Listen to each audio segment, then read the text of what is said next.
नमस्कार भैया, हम मैक्स म्यूजिक के स्टूडियो से बबलू जी।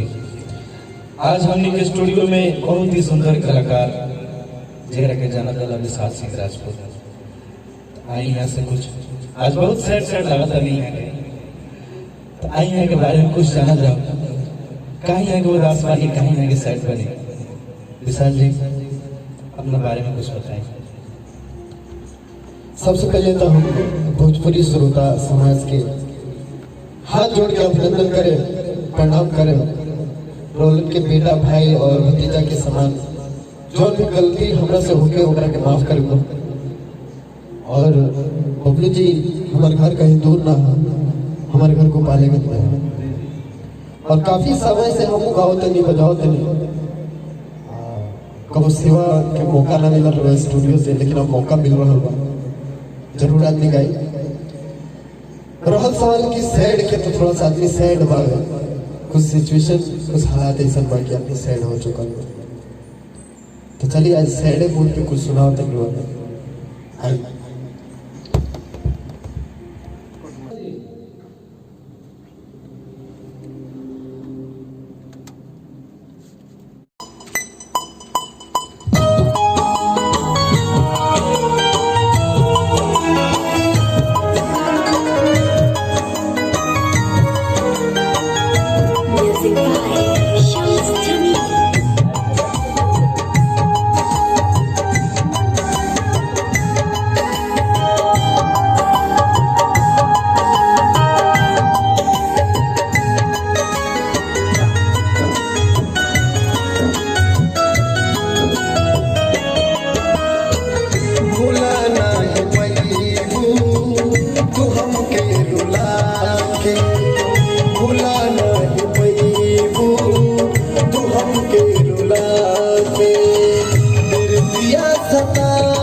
दिन रतिया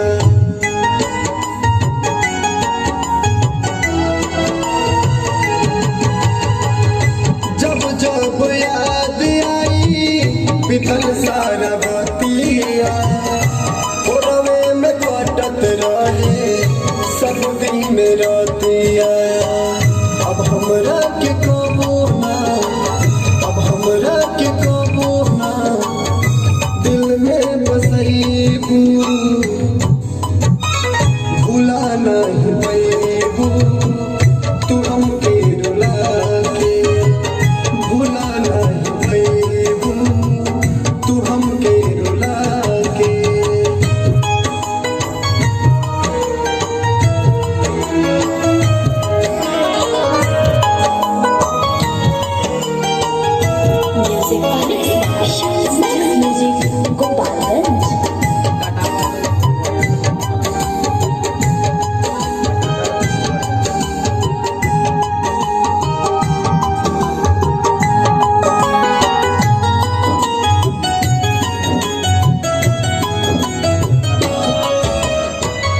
क्रिया तू खैले रहलू सच नहीं छोड़ेगे, जिंदगी में देहलू गम तू हमरा के रोए के।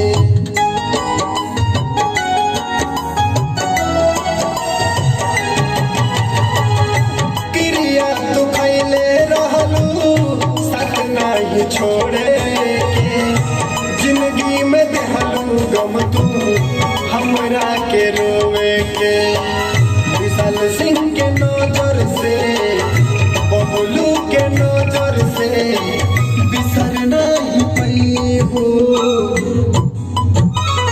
भूला नहीं पैबू